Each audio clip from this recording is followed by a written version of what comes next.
Halo, assalamualaikum. Ini adalah video unboxing Huawei P40 ya. Jadi saya kemarin ikutan pre-ordernya dan dapat bonus juga Huawei Band 3i sama Huawei FreeBuds Lite. Ini mungkin akan jadi konten terpisah nanti, jadi saya turunkan dulu ya. Ya, seperti ini kemasan dari Huawei P40, tapi sebelum kita buka, saya mau bahas dulu sedikit kejadian yang menurut saya sih hampir blunder banget ya Huawei kemarin. Jadi, ini kan harga resminya Rp9.999.000. Dan untuk pre-order dapat cashback 500.000, jadi kamu cukup bayar Rp9.499.000 dan dapat bonus yang dua tadi ya. Nah, dalam masa pre-order yang masih belum selesai, masih berlaku pre-ordernya, kan udah ada beberapa orang tuh mungkin ya, yang udah bayar, udah pesan kayak saya. Ternyata Huawei nurunin lagi harganya, jadi cashbacknya dari 500.000 sekarang jadi 1 juta. Dijual lah seharga Rp8.999.000. Kebayang nggak tuh perasaannya orang-orang yang sudah bayar 9,5 juta, tiba-tiba harganya turun jadi 9 juta kurang 1.000. Dongkol pasti kan? Nah, saya kemudian berinisiatif di Shopee itu saya coba cancel pesanan saya. Kemudian admin Huawei di Shopee nanya, kenapa kak kok di cancel? Saya bilang aja, nggak enak dong, harganya turun kok saya masih pakai harga lama belinya. Akhirnya admin Huawei di Shopee nawarin gini, nanti kita refund kok kak 500.000 setelah kakak menerima barangnya, terima pesanan, klik terima pesanan tanpa komplain, dan tidak akan di-return barangnya ya, baru ditransfer sama dia di luar sistem loh ya transfernya. Jadi kita harus sediakan data KTP dan lain-lain, menurut saya ribet pokoknya. Jadi saya bilang udah cancel aja, nanti saya order lagi. Ya setelah di cancel, uangnya kembali, saya order lagi. Selamatlah Rp500.000 saya, dan menurut saya selamat juga nama besar Huawei. Kenapa? Karena yang saya tahu di beberapa marketplace lain itu Huawei memberikan juga refund dalam bentuk voucher ya. Ada yang voucher belanja 500.000 ditambah powerbank, ada juga yang refund ya kayak di Shopee. Menurut saya ini adalah langkah yang sudah tepat. Jadi ketika harganya diturunkan, customer yang sudah membayar lebih dikembalikan lagi uangnya. Karena kalau tidak seperti itu, ini bisa blunder banget nih. Nanti bisa muncul barisan sakit hati yang enggan beli produk Huawei lagi di saat baru muncul. Nanti kalaupun mereka mau beli ya udah nunggu sebulan 2 bulan sampai harganya sudah turun lagi baru dibeli itu. Ini sempat kejadian di produk LG dulu ya. LG kan sekarang udah nggak jualan smartphone di Indonesia. Dulu di LG G6 selang sebulan kalau nggak salah harganya turun 1,5 juta. Kebayang nggak sudah beli di harga awal, ikutan pre-order sampai nunggu buat jadi early adapter tapi malah kecewa karena harganya ngedrop. Untung Huawei ada ini ya, ada program refundnya. Jadi ini tetap saya dapatkan seharga Rp8.999.000 dan dapat 2 bonus tadi. Oh ya, sebelumnya di sini tuh ada kertas ya dari Huawei yang menginformasikan tentang masalah App Gallery. Jadi semua aplikasi katanya bisa di-download dari App Gallery.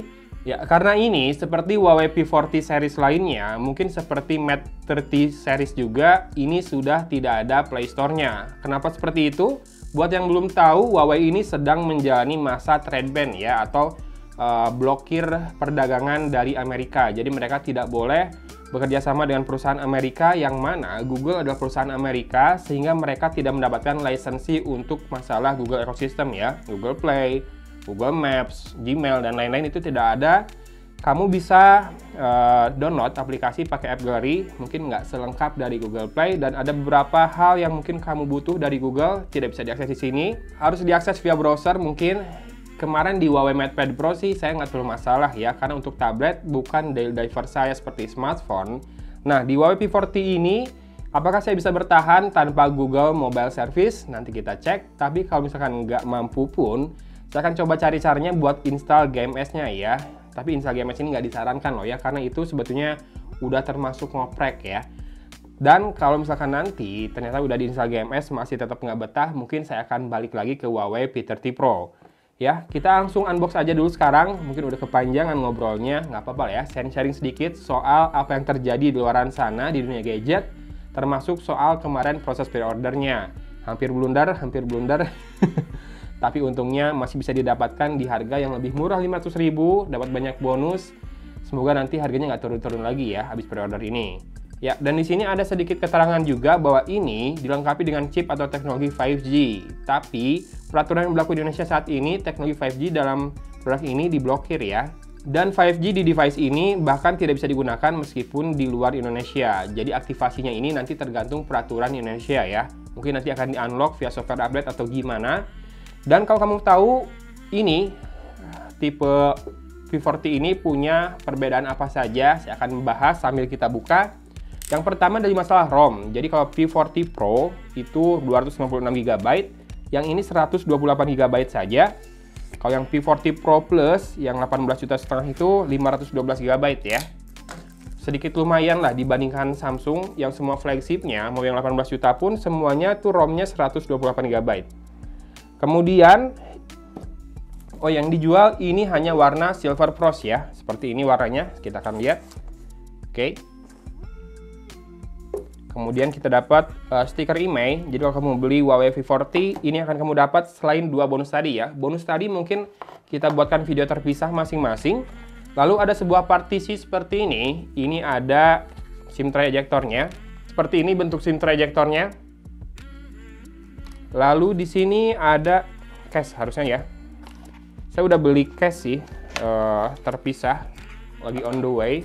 Nanti kita coba case yang lain. Kalau ini soft case, ya, warnanya transparan, tapi rada semi-semi smoke black sedikit saja.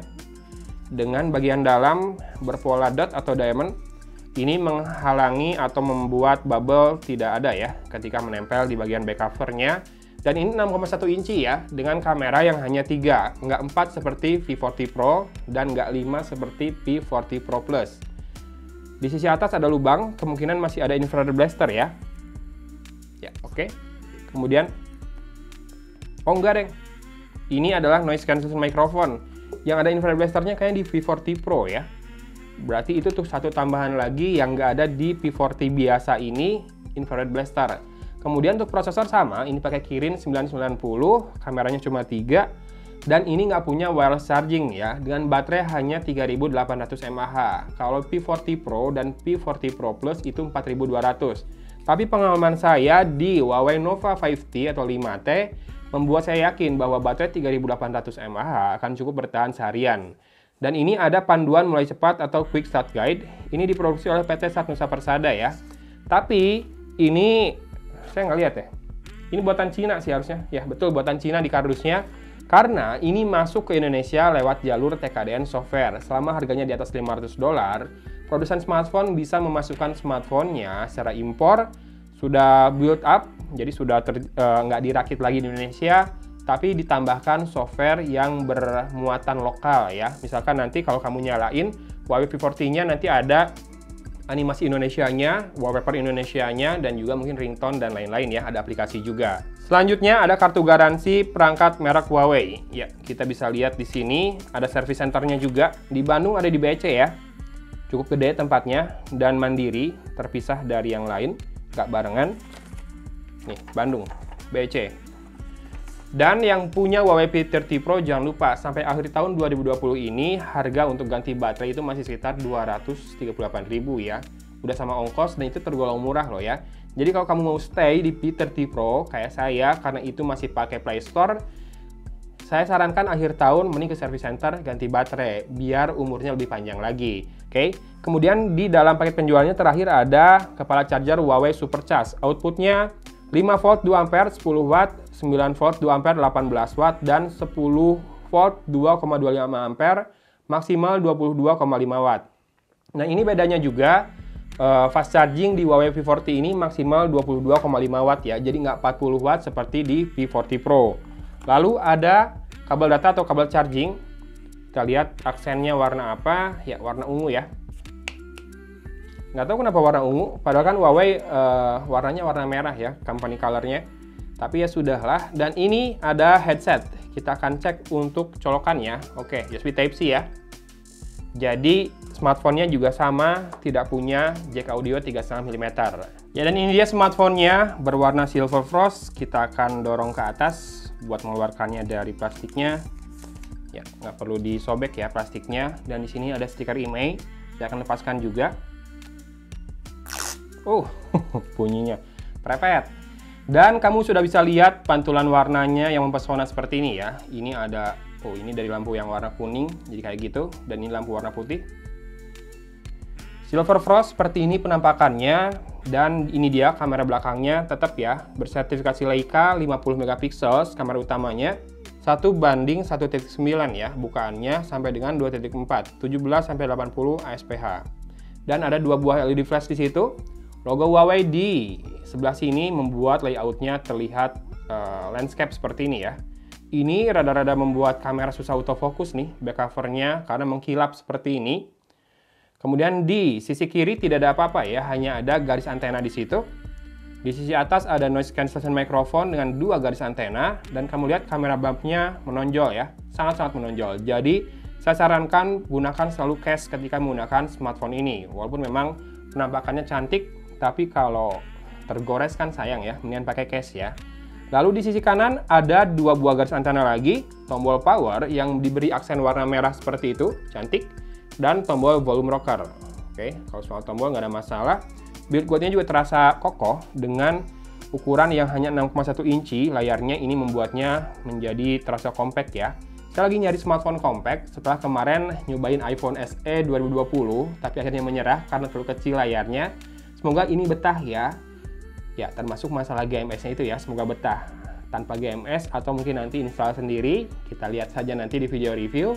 Lalu, di sisi bawah ini ada 2 buah garis antena lagi, speaker grill berupa 5 buah lubang, port USB Type-C, mikrofon, dan juga SIM tray. Kita akan buka SIM tray-nya.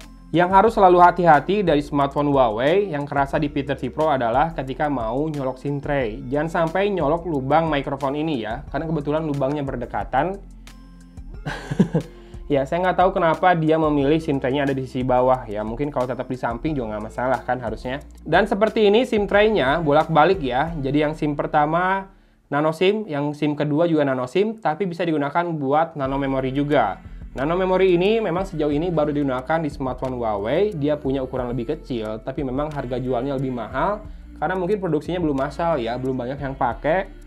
Tapi semoga nanti makin banyak yang pakai bisa lebih turun lagi ya harga nano memory. Ya, kita nyalakan Huawei Indonesia, nanti kamu akan lihat animasi Indonesia di situ. Ini adalah untuk mengakali atau menyiasati TKDN software ya.